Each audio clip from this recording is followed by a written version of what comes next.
Hey, what's up, guys? I just want to tell you that this video you're watching, it's just a clip. You could watch the full episode on our YouTube channel. Also, you could check the whole episode on all platforms where podcast streaming is available.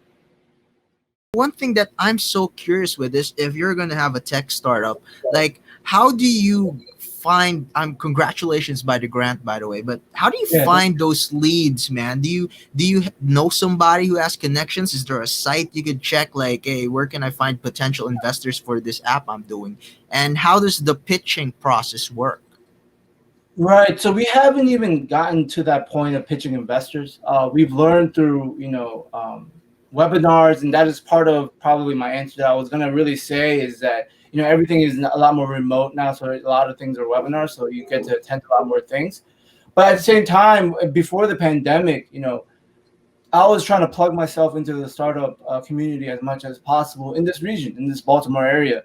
And so to be quite frank, so I don't know what other communities are like, and I do and am aware that perhaps other communities, other less metropolitan cities, don't have as much of a community or things like that, but they do matter. That's the point I'm trying to make. So someone is looking to at least start some community to then segue into perhaps companies that may be born out of such community. That is the only way I think that oftentimes you see innovation really come out of this one hub or region. And for me, I was plugging myself into the Baltimore's kind of the city's kind of startup community at the time, some combination of student entrepreneurship, but really also kind of health tech entrepreneurship communities, and then the biotech without any AI, but still biotech in that area, because Baltimore is unique and fortunately so to have some of the top medical institutions in this area, Johns Hopkins being one of them and such, and the UMB Maryland medical system, as well as several other universities in the area. And so you see a lot of kind of non-medical research kind of now converging, something like computer technology research, converging with the highly kind of sophisticated and advanced medical research that's been around in Baltimore for years now, with Johns Hopkins medical system, Maryland medical system. And now you start to see kind of now this kind of interdisciplinary collaboration that you see with our team as well. And that was kind of the driving force behind our compelling kind of motivation for developing a solution that we think will really work, because we've decided to partner with an entire dental school Yeah, yeah. start. And that was one of our earliest strategic decisions to make was, we were always going to be science first, and making a quick buck wasn't going to ever be the priority. The priority was, answering the question of how can we make the best possible, support system with the detection model and make it as usable and easy to use as possible. In answering those questions, making a quick buck isn't really the best strategy to get there.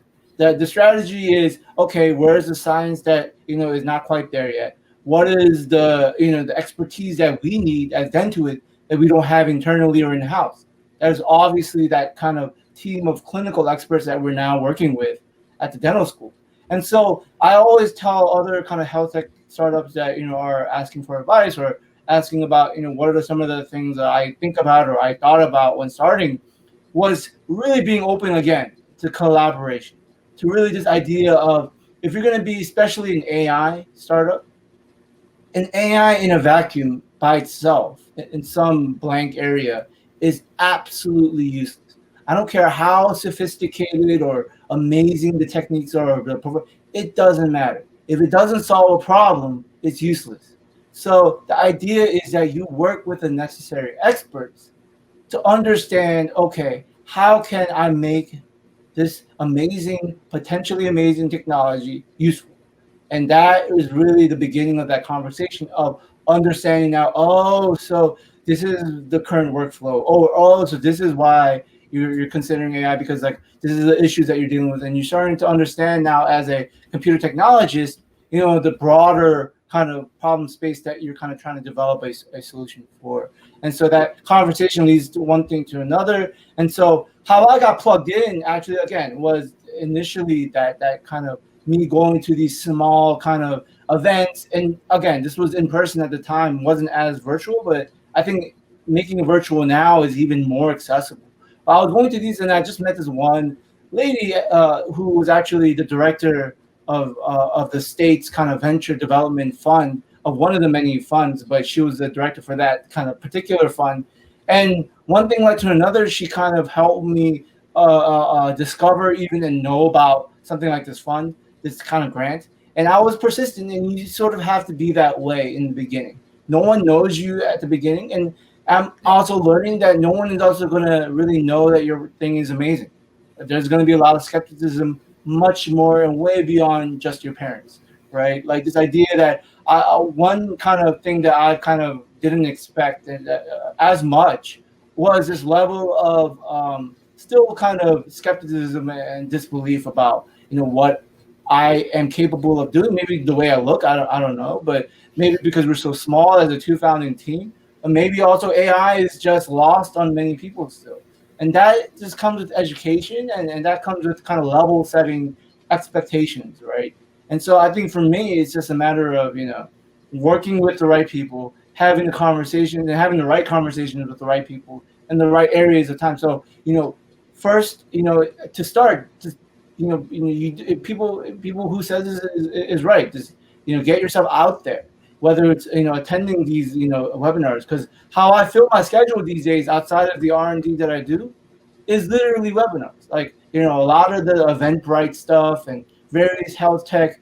I just try to expose myself to as much knowledge and maybe some networking possible. I will say the networking is a little bit overrated with the virtual thing. I don't think it's very effective, nor is there much motivation for me to network with strangers over Zoom or whatever. But I think the idea of being able to access now various live information sessions through webinars to learn and expose yourself to new ideas and concepts is more accessible than ever. I mean, when you're talking about everything being online and largely free because they are online, there's no logistical overhead or anything like that. The opportunities in my mind are almost limitless if you have the mindset of just a learning and a learner mindset for sure. Yeah, man, and again, that's really insightful because I would think that if I was starting a tech company, it would be so hard to explain to someone that hey, this is me, my name, which you aren't aware of, and this is my idea, which has never been seen anywhere. And it's really good that you made the point that you have to make your name out. You got to put your name out there so at least people would be familiar with you, so that if you pitch something, you'd get some backing up. Wow, look at that. You did it, man. You watch until the end of the video, which is so cool, and I love to hear your thoughts about it. So comment down below or follow us on all our social media platforms and tell us about what your thoughts are.